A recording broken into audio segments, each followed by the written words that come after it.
leite. O leite e laticínios interferindo nas doenças. Como é que o leite e todos os seus derivados vão interferir, vão ocasionar a hipertensão arterial, a esteatose hepática, as disfunções nos nossos hormônios sexuais? Quando a gente começa a entender que leite, glúten e álcool faz parte, né, eles compõem o grupo do que rege os 12 mil nomes de doenças, nós começamos novamente a reafirmar que substituir leite de origem animal por leite vegetal é uma excelente opção. Substituir leite animal por sorvetes à base de água, também uma excelente opção. Opção para quê? Opção para a gente prevenir doenças e diminuir inflamações presentes hoje no seu corpo. Isso tudo é possível. Então nós vamos hoje discutir sobre isso, leite e laticínios e a sobrecarga hepática e renal. Princípios da mudança, eu vou te ajudar. Por que mudar? Como mudar?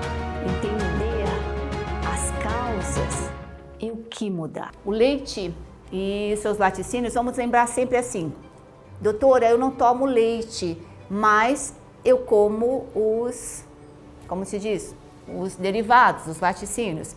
Lembre, para você confeccionar 1 quilo de queijo branco, você precisa de 10 litros de leite. 1 quilo de mussarela, 25 litros. Então, quer dizer que os derivados são piores do que o leite. Só que, ao mesmo tempo, o leite líquido escorre pela sua mucosa, destruindo e inflamando tudo e mais um pouco. Então, quer dizer, tudo é ruim, gente. Qual que é o nosso grande problema que nós vamos tratar hoje?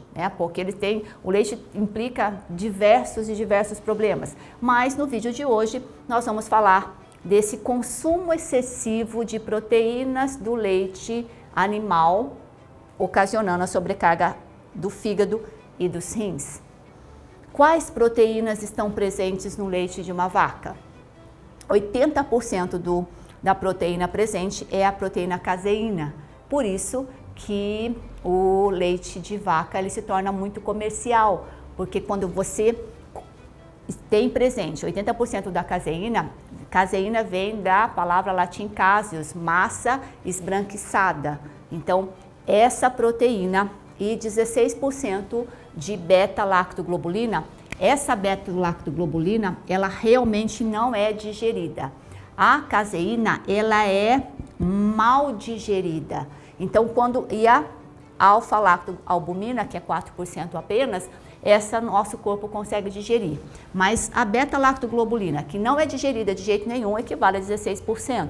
E a caseína, que nós também temos problemas na degradação. Toda vez que nós vamos pensar nessas proteínas de difícil digestão e de não digestão, elas vão, e depois a gente vai estar desenhando, como é que elas vão fazer o comportamento delas perante uma mucosa intestinal.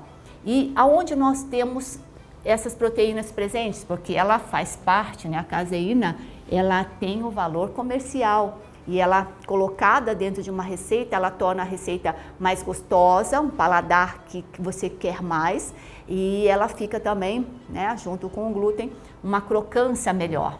Então, todos os sorvetes à base de leite, você está tomando um sorvete doce de chocolate à base de leite, você não entende que você está comendo proteína, que você está ingerindo proteína animal. Você come um brigadeiro e jamais você vai falar, imagina, eu não estou comendo um bife. Então, comer um brigadeiro é pior do que comer 100 gramas de um bife? Sim, muito pior. E é isso que a gente não consegue enxergar. Como é que esses docinhos, uma torta doce, uma torta salgada, ela pode conter proteína animal? Sim, caseína, beta-lactoglobulina.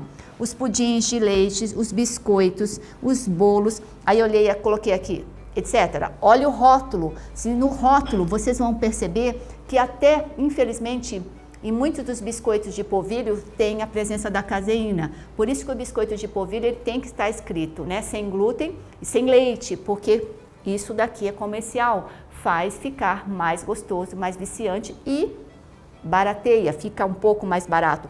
Nós precisamos começar a olhar isso? Sim, porque o que está em jogo aqui essa sobrecarga, é excesso de proteína animal, caseína e beta-lactoglobulina, sobrecarregando o fígado e os rins. Mais importante do que olhar o rótulo é você entender que nós podemos voltar para a cozinha. Arroz é arroz, então você não precisa olhar o rótulo. Feijão é feijão.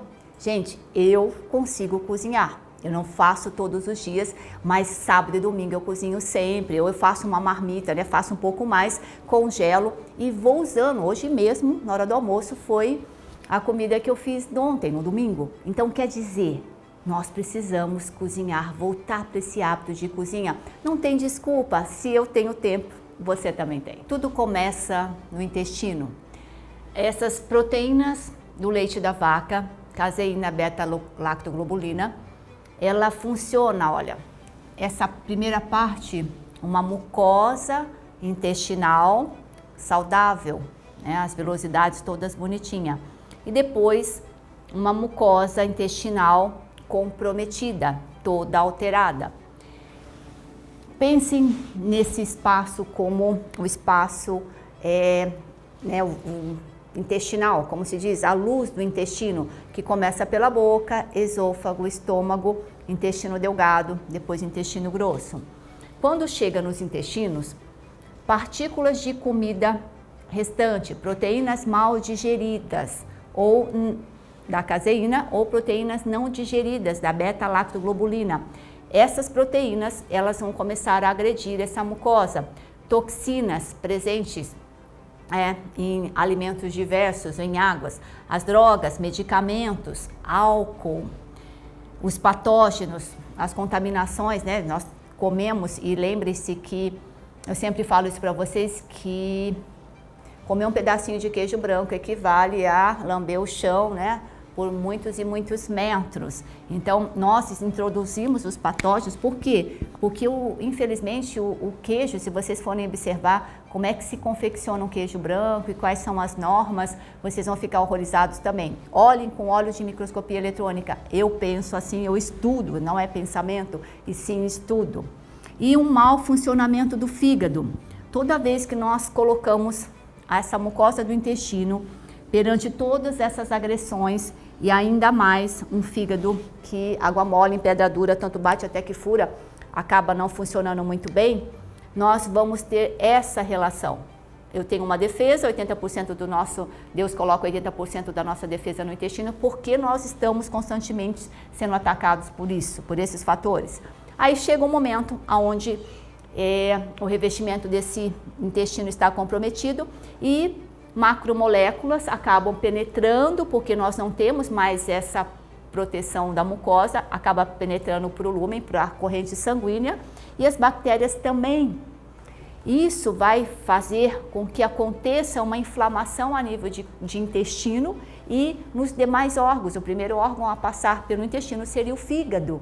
E é por isso que é um ciclo vicioso. E aí nós temos um diagnóstico, né? Nós falamos que nós temos alergias, rinites, artrites, artroses, dores musculares, problemas de pele, rosácea, acne, dermatites, dor de cabeça, enxaqueca, diarreia ou prisão de ventre.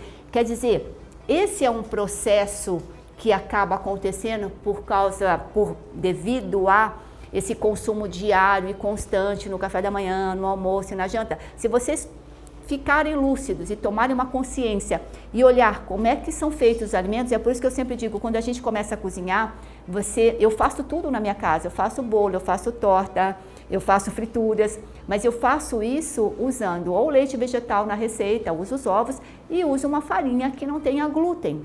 Toda vez que nós pensamos nisso, hoje em dia, em uma das lives que eu fiz com a doutora Denise Carreiro, eu explico isso, que eu fui viajar, fui nas minhas férias, pedi os alimentos sem glúten, mas por consumir 2 dias alternados seguidos, um macarrão sem glúten, que foi esquentado numa água que já tinha glúten, eu tive uma reação forte de dor de cabeça constante, eu tive febre, eu tive dor muscular que parecia que tinham me quebrado todos os ossos. Quer dizer, eu fiquei nesse processo durante 48 horas. Isso porque eu tive uma inflamação aguda e restabeleci. Mas e vocês que estão nesse processo crônico, lento e acha que é normal a gente ter um processo de rinite?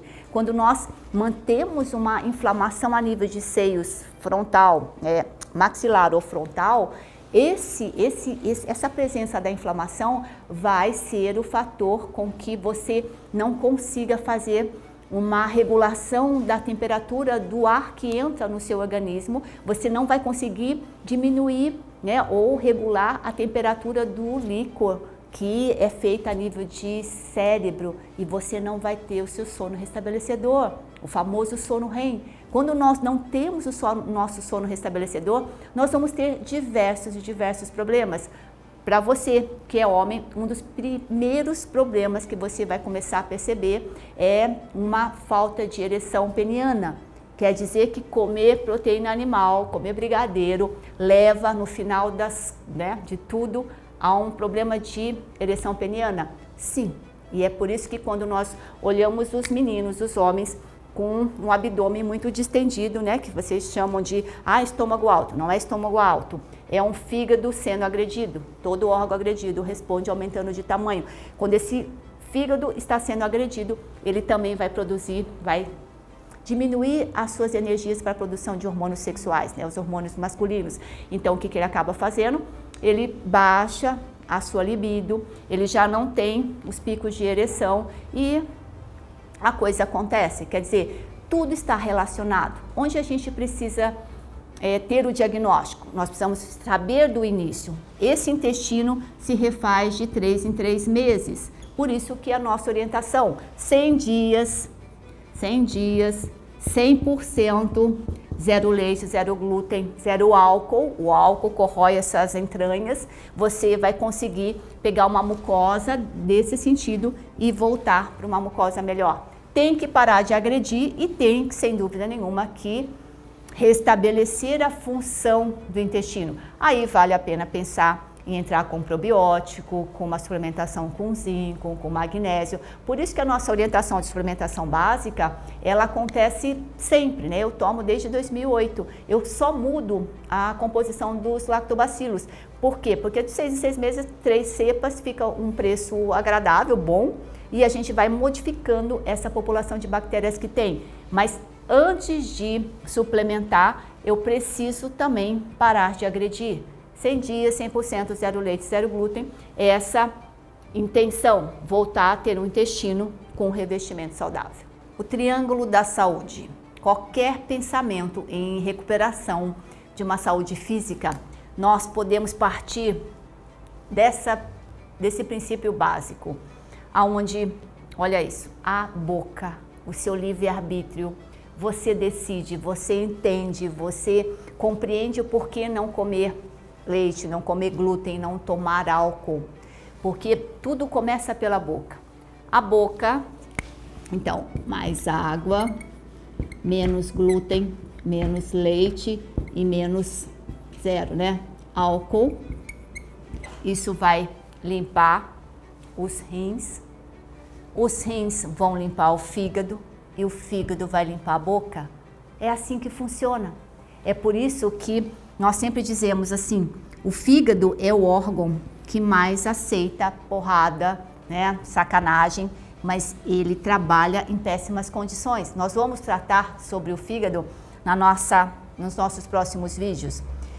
Só que os rins, ele é a causa de morte da maior parte dos óbitos.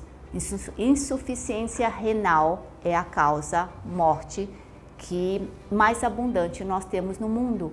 Mas o que vai levar à insuficiência renal são vários motivos, claro, mas basicamente poucos motivos com vários nomes.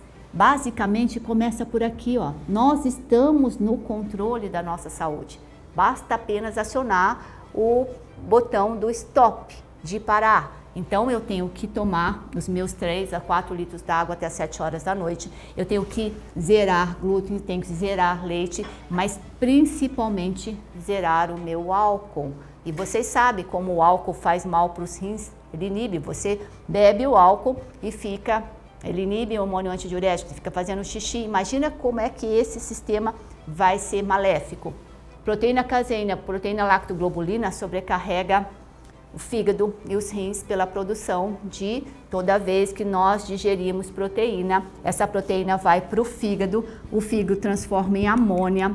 A amônica é tóxica para o cérebro, aí o fígado trabalha de novo e transforma em ácido úrico. Esse ácido úrico vai lesionar água mole em pedra dura, vai a princípio ocasionar uma hipertensão arterial. Então, quando você entende da causa, você começa a pensar em suspender os seus remédios. Por quê? Porque você vai se regularizar. Esse é o caminho. Tudo começa por aqui. Quando eu mudo, quando eu bebo mais água, eu limpo os rins limpam o fígado e o fígado limpa a minha boca, o meu organismo. É por aqui que a gente volta para o nosso cerne. Você volta para você mesmo quando você entende que nós funcionamos assim, com seu livre-arbítrio, decidindo a ser melhor versão de você mesmo. Zero leite, zero glúten e principalmente zero álcool. Álcool não é uma bebida social. Álcool é socialmente a causa de morte ou a causa de brigas entre famílias e todos os processos que vocês possam pensar de problemas femininos ou masculinos. Tudo começa porque o álcool tira a sua lucidez.